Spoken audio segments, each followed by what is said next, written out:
Okay, let's talk about this Zion thing that dropped yesterday, but real quick to go back to the T-Wolves thing, because now we know that Gerson Rosas wanted to clap some cheeks in the front office. Also, there were some talks about toxic environment and all that. I did bring up the possibility of it being something that he just had to be fired for, but I also talked a lot about how, like, what are the T-Wolves doing right now? So some of that was wrong, of course. They made the best of a bad situation, and we'll see where they can go from here with all that. Anyway, so this Zion thing. This was an article from Christian Clark. This is going to be linked in the pinned comment of this video.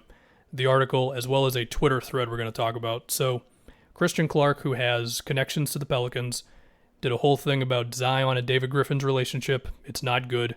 There were disagreements about Zion and his injury and how it was handled in the bubble and how many minutes he should be getting. And he wanted to be out there. They wanted to be more cautious with him.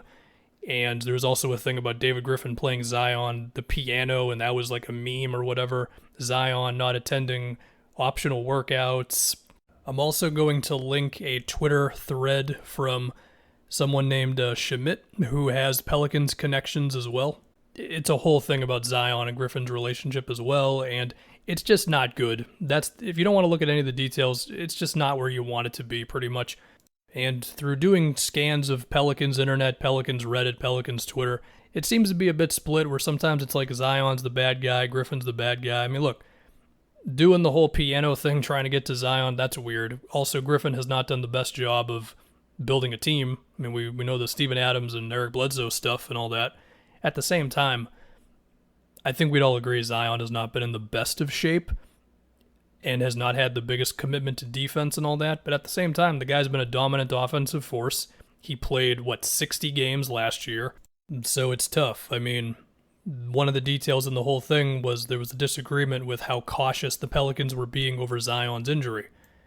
To me, that's fair. I mean, he's your number one overall pick. We see the guy's body. It's been a conversation from day one. Can he really hold up over a whole NBA career? But I guess Zion wanted to be unleashed a bit more, if you will. There's also a thing about how Zion's family has been involved in this, and that was a thing a couple months back as well, we remember. So, what does all this mean? The relationship needs to get better, obviously. The Stan Van Gundy hire did not work. Now it's Willie Green. Maybe he can do a better job of just relating to Zion and Brandon Ingram and doing all that and not being as much of a drill sergeant, which is, of course, the type of coach that Van Gundy is. I think the other question, too, is it strictly just David Griffin? I mean, if David Griffin was out of the picture, would everything be cool with Zion? I have no idea. Also, it's tough to change your front office like that, especially with the training camp coming up in a little bit here. The other thing, too, though, is what if the Pelicans are just good next year? What if Zion's just awesome, Ingram is great, Nickeil Alexander-Walker, Kyra Lewis, Devontae Graham, they're a good backcourt. You've got Valanciunas, who's awesome as their new center. Willie Green's the right coach for the team. Maybe everything's fine and none of it really matters. Also, shout out to Thomas Sadaransky. But this doesn't look good, is the main thing, if you really want to dive into the details. And as I say with everything, we're just going to have to see. I mean, this season is, of course, crucial. And after this upcoming season, next offseason, the Pelicans are going to offer Zion a max contract extension. And, I mean, you listen to Zach Lowe's podcast, I think it was the last, maybe it was 2 pods ago now, but the idea of signing an extension and then looking to get traded is kind of like a new expectation among NBA front offices now, and Zion could just simply go that route. But before I go too far in that sort of thing, should always remember, it could go well. This Pelican season could be really good, and everything could be totally chill. Willie Green's the right coach and all that stuff.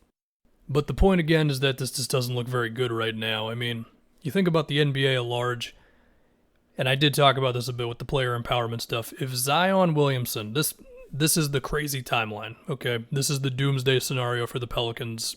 Not a guarantee this happens. Anyway, if Zion Williamson makes it obvious that he does not want to be with the Pelicans and kind of made it obvious from the jump that he didn't want to be with the Pelicans, and then he ends up with the Knicks, let's just throw a team out there, then that just has to have ramifications on the collective bargaining agreement. I do not know in what way, between contract extension lengths and trade clauses and max contracts and qualifiers, I have no clue. But the NBA would do something, I imagine. But again, it's not a guarantee we get to that point.